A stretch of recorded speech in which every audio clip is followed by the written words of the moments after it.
അസ്സലാമലൈക്കും, welcome to Salalah kitchen. ഇന്നിവിടെ ഉണ്ടാക്കാൻ പോകുന്നത് കാബൂളി ചോറാണ്, ഒമാനി ഫുഡാണ്.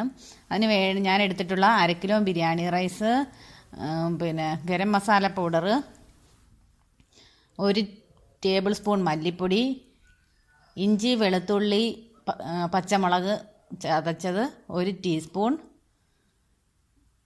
1/4 ടീസ്പൂൺ മുളക് പൊടി, മാഗിയുടെ സൂപ്പ് 3 ക്യൂബ്. മാഗി സൂപ്പ് ഇതാണ് മാഗി സൂപ്പ്. ഇതെല്ലാം സൂപ്പർ മാർക്കറ്റിലും കിട്ടുന്നതാണ്. 3 ചെറിയ പട്ട, 4 ഗ്രാമ്പു, 1 ടീസ്പൂൺ ജീരകം, 5 ഏലക്ക, പിന്നെ ഒരു ഗ്ലാസ് അരിക്ക് 1.5 ഗ്ലാസ് വെള്ളം വെച്ച്. ഇനി കാബൂളി ചോറ് ഉണ്ടാക്കുന്നത് എങ്ങനെയാണെന്ന് നോക്കാം. കുക്കറിലാണ് ഉണ്ടാക്കുന്നത്. കുക്കർ അടുപ്പിൽ വെച്ചിട്ട് ഞാൻ വെജിറ്റബിൾ ഓയിലാണ് ഒഴിക്കുന്നത്. വെജിറ്റബിൾ കുക്കിംഗ് ഓയിൽ ഒഴിച്ചു കൊടുക്കുക. വെളിച്ചെണ്ണ ഒഴിച്ചാലും മതി. എണ്ണ ചൂടായി കഴിയുമ്പോൾ പട്ട, ഗ്രാമ്പൂ, ഏലക്ക, ജീരകം ഇതെല്ലാം ഇട്ട് ഒന്ന് ചെറുതായിട്ട് വഴറ്റി കൊടുക്കുക. അതിനുശേഷം മാഗി സൂപ്പ് ഇട്ട് കൊടുക്കുക. മാഗി സൂപ്പ് ഒന്ന് അലിഞ്ഞ് വരുമ്പോൾ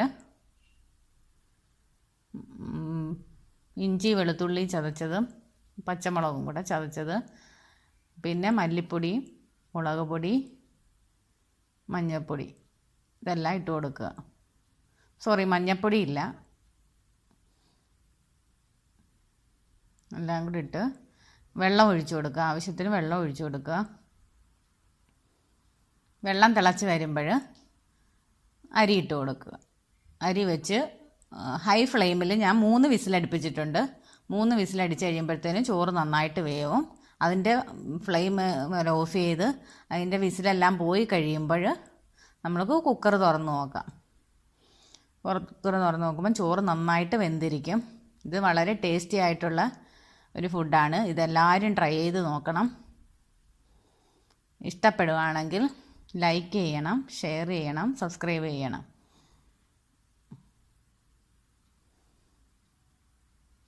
മൂന്ന് ഫ്ലെയിമായി എല്ലാം കുക്കറിൻ്റെ ആവിയെല്ലാം പോയിട്ടുണ്ട്. നമുക്ക് തുറന്നു നോക്കാം.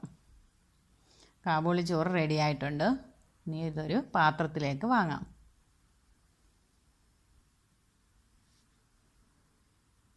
ഇത് ഒമാനി ഫുഡാണ്. ഒമാനിയിൽ ഇങ്ങനെയാണ് കാബൂളി റൈസ് വെക്കുന്നത്. പല സ്ഥലത്തും പല രീതിയിലാണ്. നിങ്ങളിതൊന്ന് ട്രൈ ചെയ്ത് നോക്കണം. ഇൻഷാ അല്ലാഹ് വേറെ ഒരു വീഡിയോയിലൂടെ കാണാം.